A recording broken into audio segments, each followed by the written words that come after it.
And the conclusions I've drawn from whenever I've travelled anywhere is that nobody likes English people. So April began the same way it usually does, with people making jokes about pregnancy at the expense of the emotional state of infertile couples, all for April Fool's Day. This year, I saw a lot of reminders beforehand not to joke about pregnancy on social media because it might be upsetting, which is good. But then everyone remembered it was April Fool's Day, so nobody fell for it after I faked my death by destroying my car. Easter. Due to government restriction-related reasons, for the second year running, I've been unable to rush to the supermarket on Easter Monday to buy all of the reduced Easter chocolate. They always knock loads off of the original price. It's almost as cheap as the non-reduced chocolate bars in the supermarket. They had all of these riots in Northern Ireland. The barrier, which is commonly known as a peace line, was anything but peaceful last night. Well, I suppose you could say that, but when you compare it to those anti-lockdown marches that took place around the world a few weeks ago, and then compare it to the Northern Ireland riots, I mean, look at them. They're wearing face coverings, they're keeping somewhat socially distant, some of them are even running into open spaces to avoid crowding. Not even their parents and grandparents wore face masks or social distanced to protect each other from the coronavirus in the 1960s and 70s during the Troubles.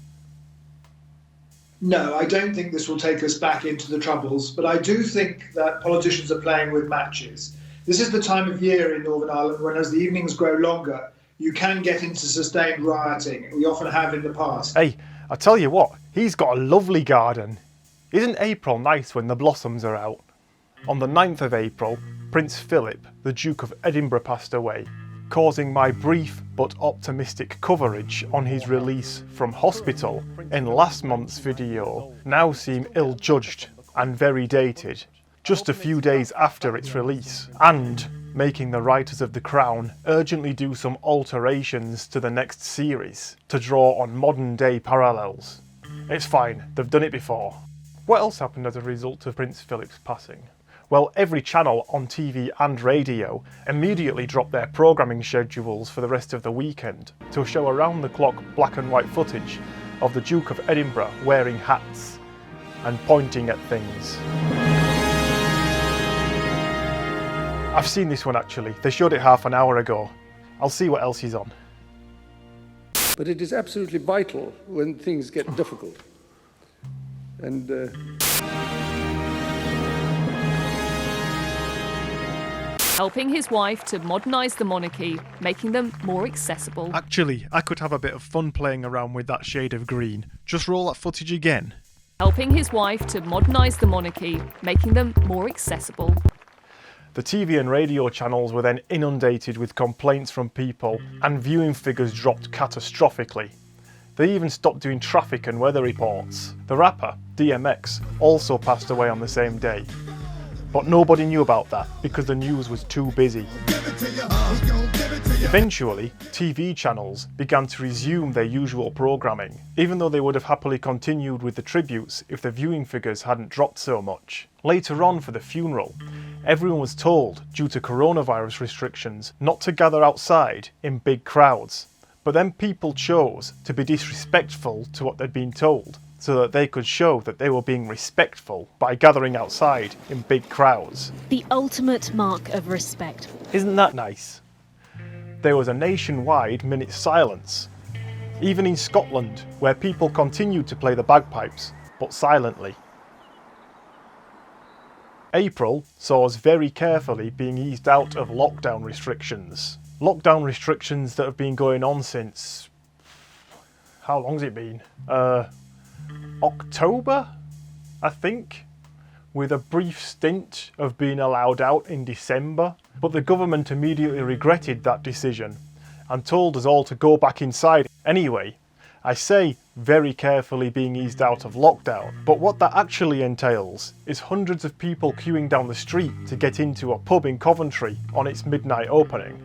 The BAFTAs took place in April.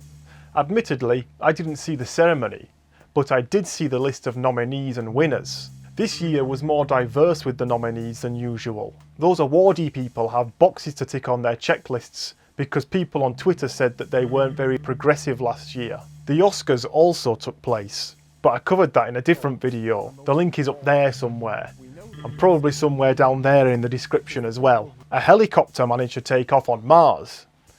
People say it's much faster to get around by helicopter, but Mars is really far away, so the helicopter hasn't arrived back here yet.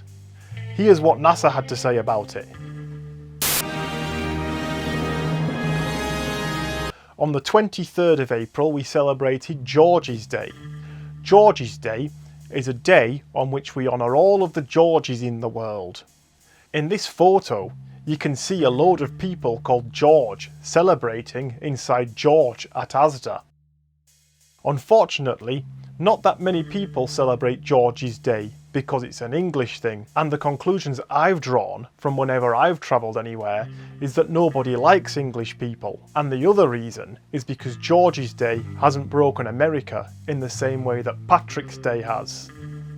Sport. In football, I'm talking about this one for international viewers, there was a thing called the European Super League.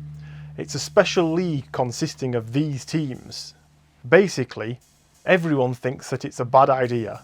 I've been following United since 1956, so you can guess my age.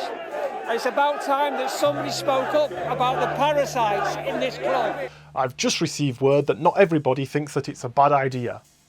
These 3 or 4 rich blokes that expect to accumulate a little bit more wealth from the deal think that it's a good idea. There was all of this other stuff that happened in April, but I'm too scared to talk about it in detail because it would be impossible to do so without somebody taking it the wrong way and getting upset. Things as controversial as the trial of the police officer, Derek Chauvin, for the killing of George Floyd. The hysteria surrounding the possibility of the AstraZeneca vaccine causing blood clots.